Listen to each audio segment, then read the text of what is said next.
I'll talk a little more about this next week, since these two episodes really do deserve to be considered separately. There's a lot of variances between the two of them, tonally as well as literally. But I have to admit, these two episodes, Homefront and Paradise Lost, rank amongst some of my favorite episodes of Deep Space Nine, easily in the top 10, or top 5 if you count them as one.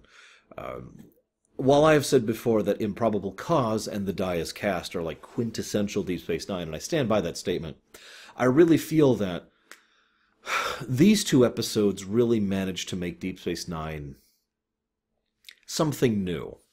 And I know that sounds like such a strange thing. So many of the creators and developers, even while they were still just drafting up the base plans for the show, were desperately like, we need to make something new, and we want to make something different, something new, something different. It was the nonstop effort, and there have been so many efforts by Ronald D. Moore, by Ira Stephen Bear, by Renee Echeverria. You know, everyone involved has constantly been trying to make Deep Space Nine as anti-TNG as possible. But to be 100% blunt, it wasn't until these two episodes that I feel that they really, truly, firmly succeeded at that. Truly made DS9 its own thing. Because there's no A-plot, B-plot in this episode. There's only the plot. And that's also true for the next episode. They also successfully make a complex situation without it being convoluted. They make it a true dilemma. And they don't preach about it. And they don't give any answers. This is a dark story, and a dark story that is very realistic, or, if I might be so bold, very believable. And I like that. But again, I want to talk more about that next week, because it's a little more relevant next week. Originally, funnily enough, this was supposed to end with the Vulcans leaving the Federation, and, and then we'll attack the Vulcans, and we'll lead to a civil war. I gotta be honest, I don't see that. I'm kind of glad they decided not to do that. I really don't think that would have worked. And several people have complained about these episodes over the years. There's been decent negative feedback about some of the characters, about some of the set design, about some of the budget restraints, because they were still, this is in the middle of the thing. And several of the creators said they felt these episodes were very weak. As ever, I value your guys' opinion. I'm very curious what you guys think of this two-parter, of this and Paradise Lost. For me, I think I've already given my opinion fairly clearly. There's a couple of little tidbits I'll be mentioning a little bit more going forward. One of the tiny little things I want you to pay attention to is there's a scene a little further into the episode where Odo is finally leaving and he's talking to O'Brien and Bashir. And he asks, do you want me to check up anything on you? And Bashir just says, no. And there's just a little bit of discomfort and awkwardness there. I point that out because as of this point in time, they had decided they were going to add some kind of tension between Bashir and his parents. We didn't know what that tension was going to be yet, but they had started sowing the seeds for what would become the Bashir episode.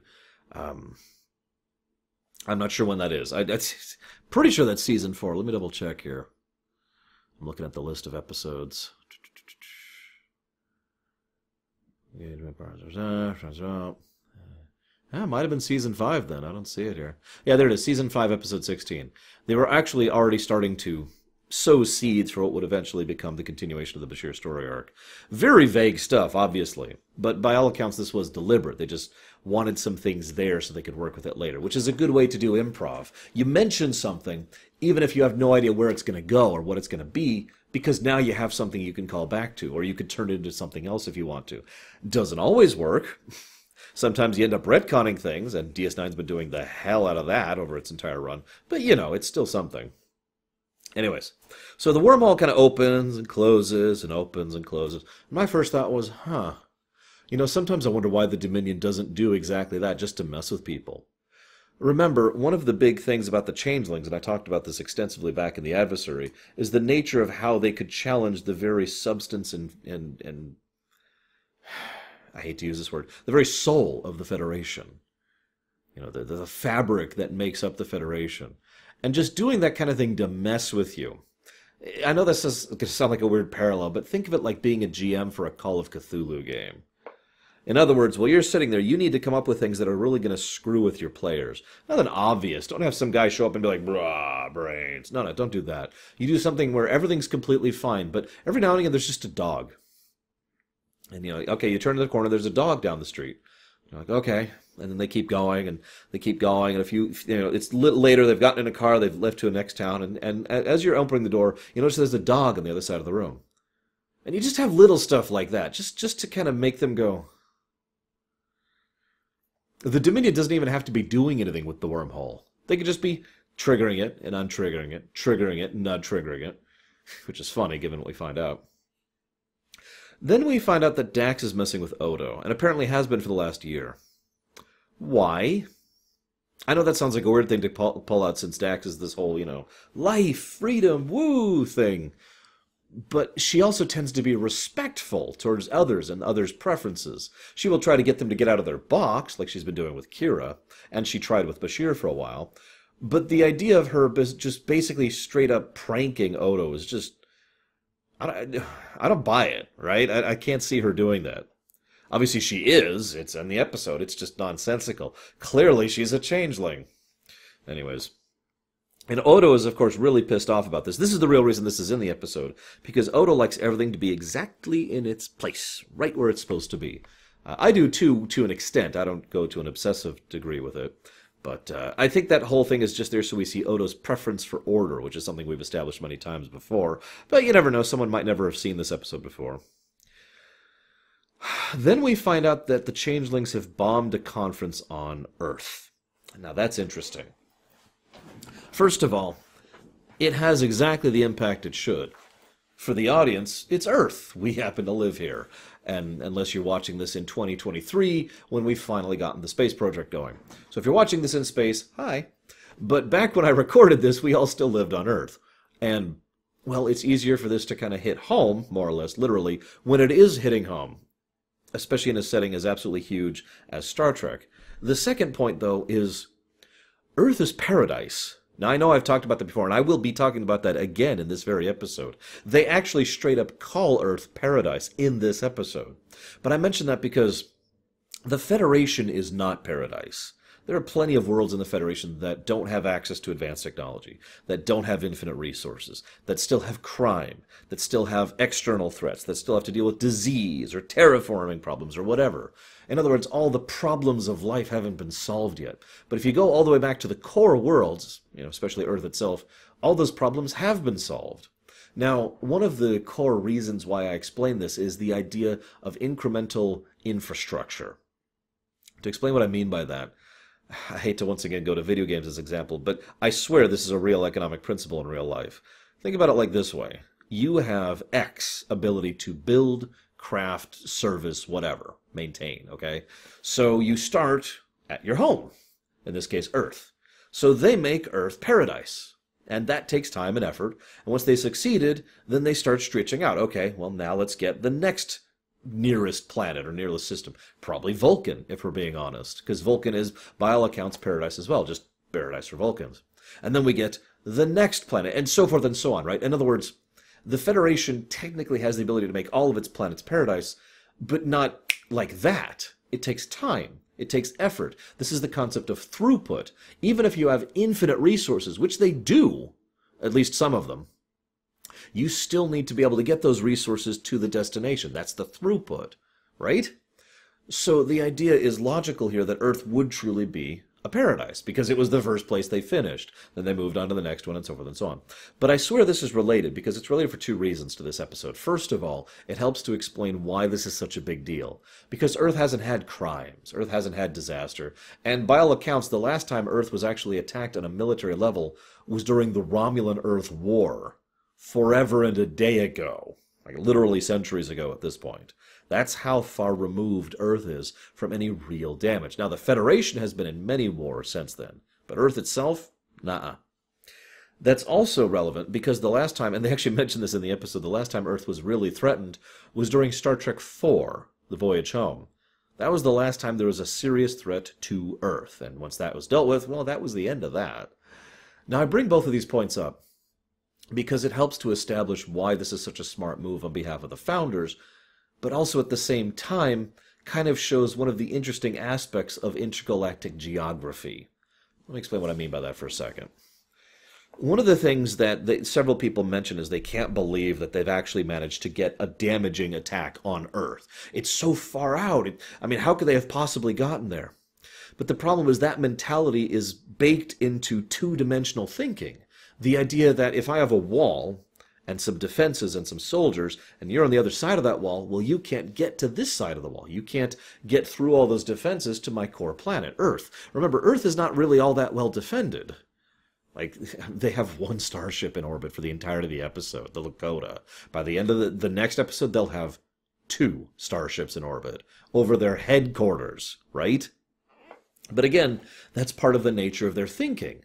They think that anyone trying to get to Earth would have to go through so much in order to get there. And there's a certain degree of logic to that, because they have sensors upon sensors, and arrays and ships, and the mobile defenses, as I've referred to them several times, as well as static defenses. So it makes sense that, just getting to Earth would be difficult, unless you're an infiltrator. And this is where their thinking really falls apart. I've mentioned this before, especially in The Adversary, but I really believe, and I mentioned this in The Way of the Warrior as well, but I really believe these people have no idea how to deal with a changeling infiltrator. It's probably noteworthy that multiple times when a changeling infiltrator is found out, it's by Odo. In fact, I can think of 3 instances of that right off the top of my head. Anyways. So, because an infiltrator doesn't need to go a long distance and go through a lot of defenses to get to your home base. They just have to follow the infrastructure. See, in full 3-dimensional space, in an intergalactic setting, the physical geography matters for time, but that's it. Let me try to say this another way. Let's say you have Earth and planet X over here, okay? Now, these 2 worlds are really far apart. Let's say you also have planet Y much closer to Earth. However, there's not much on planet Y. There's maybe 1 outpost and a colony, okay? So obviously, if you manage to chart a ship and get a ship to Y and then go to Earth, that'll be a relatively short journey. But getting the ship and getting there and getting the resources and getting over here and all that fun stuff, that's going to be a hassle. By contrast, imagine planet X, which is way out here, is a major world. It's a trade hub or a military outpost or a science endeavor or whatever. It has tons and tons of ships going through constantly. It has a major, it has a major spaceport or a major space station. And so going from planet X to Earth would actually take less time overall, and, this is the important part, be much easier to accomplish, because there's such regular transit between the 2. Real life has some parallels to this, train station hubs, airports, that kind of a thing.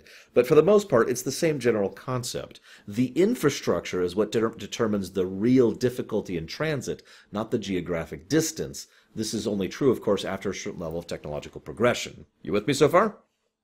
All of this matters because Deep Space Nine is at least moderately connected to Starfleet and to Earth in particular. And all a changeling would have to do would be get onto Deep Space Nine, which we know they've done, and then be able to get back to Earth, which, as I've already mentioned, would be much easier than otherwise because of the regularity of traffic. You with me? In other words, it's actually astonishing that the changelings have taken so long to really start doing anything. If anything, I imagine the reason the changelings have been, holding back, so to speak, is because they've been spending all their time investigating, learning, right? Just, all right, what's going on here? And, oh, what's going on here? And figuring out the exact specific methods by which Earth is run so they can tear it apart. Now, in the face of something more like an actual military invasion, this is a slightly different equation, because then you have to get a whole bunch of ships from point A to point B, and that's much more just transit time, as well as many other factors that go into that, like logistics and supply lines and all that fun stuff. But you get the point. Anyways. So, getting back to the episode proper, first of all, Brock Peters is awesome. I really like his portrayal of Joseph Sisko, even though I did like him as Admiral Cartwright, and I did, legitimately. I think he really nails it here as Sisko's father. He does an excellent job of the role, and manages to be just enough charming while still being aggravating, while being able to muster up the kind of, I guess outrage is the word I want to use, while at the same time never going into hysterics.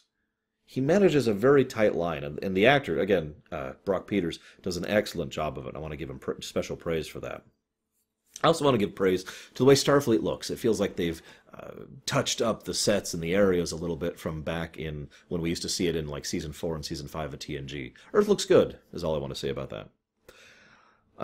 So there's this little scene really quick here, where O'Brien, Bashir, and Quark basically are all playing along. I kind of like that. I like that Quark goes with them, and I like that O'Brien and Bashir are like, I like the idea of basically, well, it wouldn't quite be an MMO, but I like the idea of playing a persistent world in a holodeck. That you do a mission or two and then you leave because you gotta get to work or whatever. But when you come back tomorrow, you're still at that point in the story, right? Like the story has advanced based on what you've done. Like that just really appeals to me in general. And thus, obviously, they have this ongoing narrative that they've been crafting, right? And of course, Quark would be aware of that and be on top of that and all that fun stuff. The one thing I don't quite like is the fact that Quark mentions how there was this horrible recession back in Ferenginar and how it was bothering him not being able to be there to deal with it, as a way of relating to O'Brien and Bashir. O'Brien's reaction is, to be as blunt as I possibly can, rude. Like, aggressively rude. Like, I would turn to him and say, dude, if he actually did that in front of me. Now, I know that we're all supposed to look down on Quark because he's just a greedy Ferengi, but I still don't know why, and I definitely don't approve of that, and I never really have. At best, Quark was the greedy, stupid Ferengi in Season 1. He's already well grown out of that. This is Season 4, guys. But on top of that, I have a feeling that O'Brien doesn't really appreciate what a planet-wide recession and mass inflation would do to an economic-based country because he's O'Brien. Smart guy, nice guy, no idea what economics even is. Yeah, anyways. So then Odo, no one's going to be, I don't think people are going to really welcome me at home. There's this really great line that O'Brien says, and I quote because I wrote it down. No one can hold you responsible for what your people are doing. I'm sorry, I just found that so hysterical. I mean, that is so O'Brien, right? Even though O'Brien himself does have racial biases towards the Cardassians, as we'll discover in the TNG episode The Wounded, which is coming out at some point in relation to this episode. I've already covered it. And obviously biases still exist. Prejudice, what does prejudice mean? It means to prejudge. It means to say, well, this is your fault because they were doing the same thing. Clan mentality, line philosophy, blah, blah, blah. However you want to think of it, the very idea that no one would blame Odo just because he happens to be the same race, well, let's just say I wish life were like that and move on. So we get to Starfleet. Starfleet looks good. Sisko's promoted to head of Earth security. That's cool. Then we get to the restaurant. I've actually talked about this quite a lot, believe it or not, when it comes to discussing Star Trek in specific and the nature of Earth as a paradise. Now, I've heard a lot of people disagree with this and debate this, but this is actually probably the episode for really helping to explain exactly the nature of what kind of world Earth really is. Because Earth is a paradise. They have the ability to make a restaurant where they serve food because they want to. Joseph doesn't charge. He doesn't get paid. He doesn't have to rent the land. Now, he probably has to get some kind of permit to be able to have that land, and I'm sure there's some kind of bureaucratic process for assigning who gets what. But at the end of the day, that's just paperwork, not money, not economics, not currency, not post or pre-state, oh God, I lost the term. Post-scarcity, pre- or post-scarcity economics. In all of those cases, all it is he has the building, and he has access to the resources, and then he makes a restaurant. Because he chooses to. Because that's what he wants to do. I don't have much else to say on this. I've commented on this so many times, but I just wanted to point it out especially because if I could be blunt, of all of the many things Star Trek has done that are interesting or fun or dynamic or whatever you want to call that, whatever word you want to use there, the good aspects of Star Trek, probably one of the things that has always stuck with me most is that this guy can make his own Creole cooking place, Louisiana kitchen, because he chose to. Something about that appeals to me beyond words. The ability to just say, this is the career I want to pursue, and then being able to do so. Obviously, we are absolutely nowhere near that in real life. We're not even on the same page as that in real life. And for all the things that people look to in Star Trek that give them hope for the future, that's the one for me. So anyways, So they mentioned that his father's still recovering. Nice bit of continuity, actually. If you remember, Cisco actually had this line speaking of his father in past tense. This was several episodes ago, and saying, "Oh gosh, I've never seen him so weak and all that." In this episode, we find out that he had actually recovered, although at this point, many of his internal organs have actually been replaced by artificial ones. But whatever. He's still alive. That's the important part. And then Nog shows up. Now I like this. This is another kind of enheartening moment, because we find out that Nog is having trouble at the academy, but not because he's a Ferengi. I like that. I like the fact that because it's so typical to do that, right? Oh, you're the new race around the academy. Screw you. No, apparently everyone's cool with the fact he's a Ferengi. No, the problem is he really wants to be part of Red Squad. He wants to be one of the elite. And as Nog himself mentions later on in the episode, he's got the grades to back that up. He just needs some kind of recommendation from a senior officer. He needs someone like Cisco to give him an in. Something about that just appeals to me.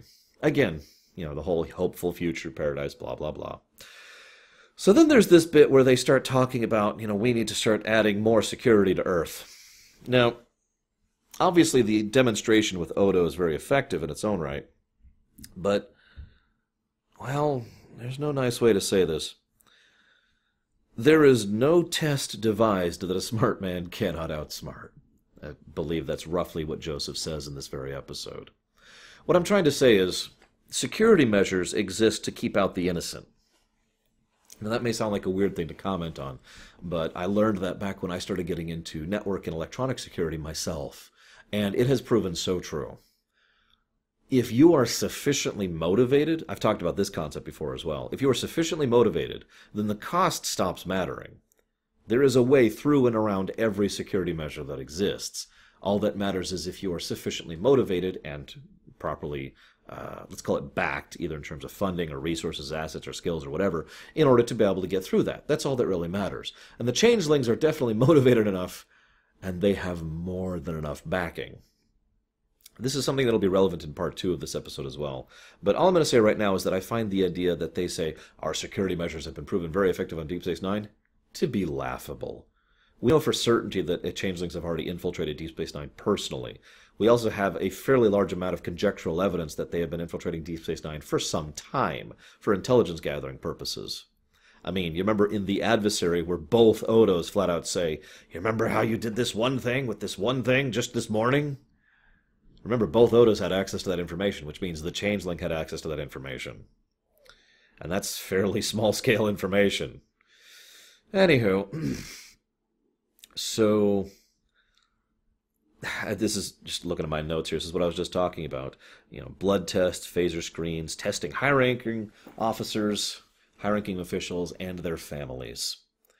What's funny is that Cisco calls the line there. I find that strange in its own way. I know that sounds like a weird thing to comment on, but it almost feels like he should go all in or not at all. You know what I mean? If you're going to test people, test everyone. You can't tell me you don't have the tech for that. This is Earth, the one place where the Federation is at its most advanced, where they have access to the most resources and the most capability to use them. But then we have another scene, and I do like this scene. It's probably the one true advantage they actually have. They have Odo. There's this scene where they start testing the phaser screens in order to see if they can force changelings out of their form. I really like the idea that they have Odo there helping them with this, because if they didn't, they just have to guess. And they might never actually know if they are accurate in their guesses, right? Because after all, if you turn the phaser up too high, then you start damaging the stuff and people in the room. And that's not the goal. I mean, if you just wanted to destroy an entire room, we have ways of doing that. We can do that now, for God's sakes. Then there's this bit, and I credit the writers of these episodes. They make it a point of having Nog and his whole Red Squad thing feel like a B-plot. That's all I'm going to say right now, because that really comes up in the next episode. But I like how they slide Nog and the Red Squad thing into the narrative at multiple points. Not just because it means Nog gets to be in the episode, which is great, but also because that gives us that tool, that narrative tool, already in place and ready to go when the next episode comes around. So, Cisco's dad is ill. He is still ill. He is still having trouble. It's almost too obvious for me to comment on, but I want to at least say something about this. The dilemma in this episode is security versus freedom. It's one of the oldest things that has been debated when it comes to human society. The idea, and the really screwed up nature of the security versus freedom debate is that it's almost universally accepted that neither side is always correct. That if someone is sufficiently motivated, like a changeling, let's keep fictional examples here. Like if a changeling is sufficiently motivated to infiltrate Starfleet and do something, then having super high security is justified because of the amount of damage they can do. They've already done that at the Antwerp conference, right? But at the same time, the freedom side of the argument is valid as well. These people are effectively giving up their capacity to live in exchange for a safer existence. And I've talked about that debate many, many times as well. And it's just a little bit too easy for it to go a little bit too far. I mean, granted, we are used to looking at the Federation as the good guys and trusting them, but you can't tell me if they just maintained these kind of security measures all the time, that this wouldn't eventually lead to problems. There are some more pragmatic and cynical members of Starfleet that would at some point or another probably try to actually take advantage of this type of a situation, even if they're doing it for what they believe to be a good cause. So, this is how Joseph Sisko's illness kind of ties into this. He is sick, he is dying, and he knows it. And he talks about how he doesn't want to go in for the test, he doesn't want to take this medicine, and he doesn't want to get all this blood work done because all that's going to do is elongate his existence. He knows those risks, but he has chosen to accept life, although it more brief, in other words, the freedom side of the argument, keeping in mind that he will suffer for that, knowingly and willingly, and that his life will be terminated earlier than his existence would have. Make sense?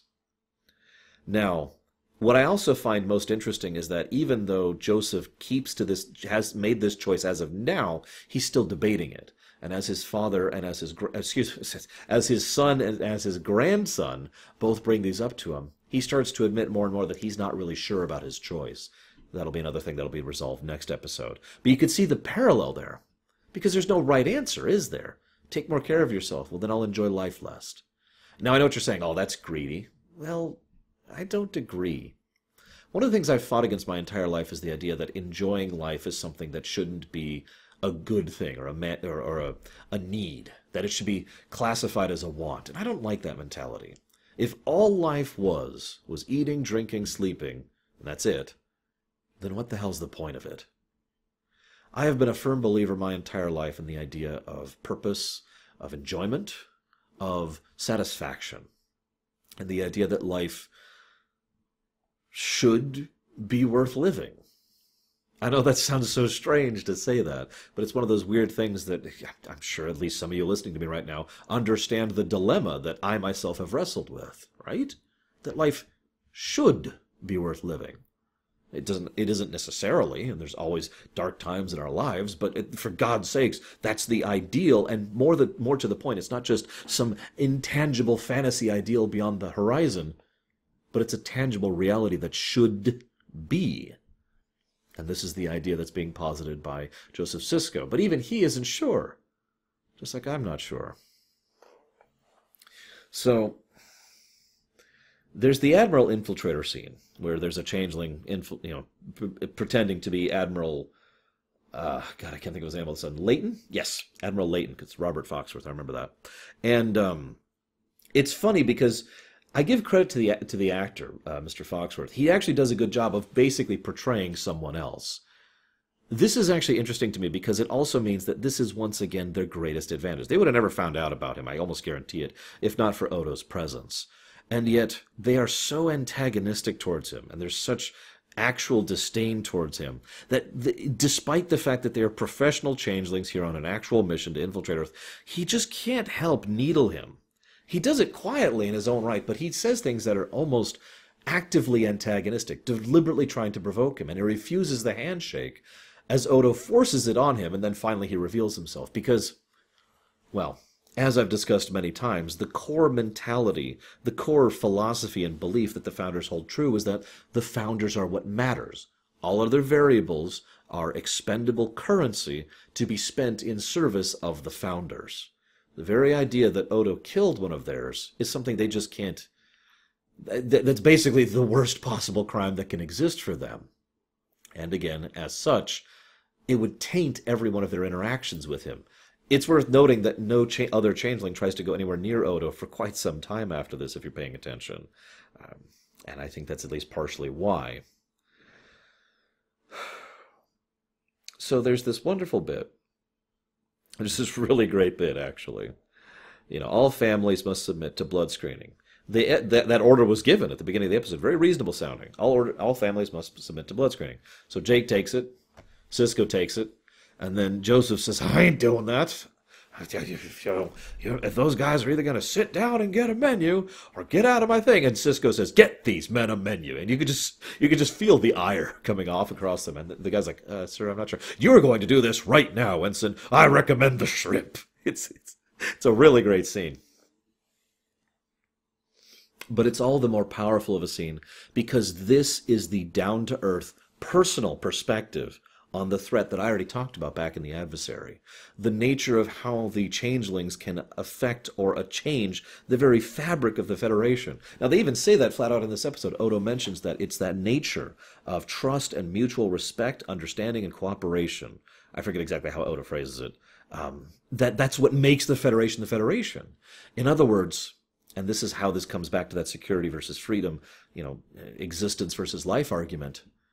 If the Federation were to lock itself down to the point where it might be considered secure from the Dominion infiltration, then it is arguable that it would no longer be the Federation, because the very nature of that fabric that makes up the social network that is the Federation would be so thoroughly altered that it would be the Federation in name only. Now, I'm not saying that's a good or a bad thing. Again, the episode makes it very clear not to lay judgment on this one and not to say which is right or wrong, because we see the active results of that infiltration and the damage that they do. But this scene shows that down-to-earth, one individual and one other individual, personal level of what the destruction of that fabric means. And both actors, Avery Brooks and Brock Peters, both do an excellent job of portraying two people who have basically lost their connection of trust, love, and understanding between each other because of fear. Because of fear of the whole changeling situation. And there's this great bit where Joseph is off cleaning his hands and he comes over, and there's almost this shock in his voice. You actually thought I was. You really did. And Cisco is just like, And then one of my favorite little bits. Joseph Cisco, who I remind you is angry, not really in the white of his head, and about to have a minor stroke, off the top of his head comes up with a way to circumvent the blood screening. Just right there, like that.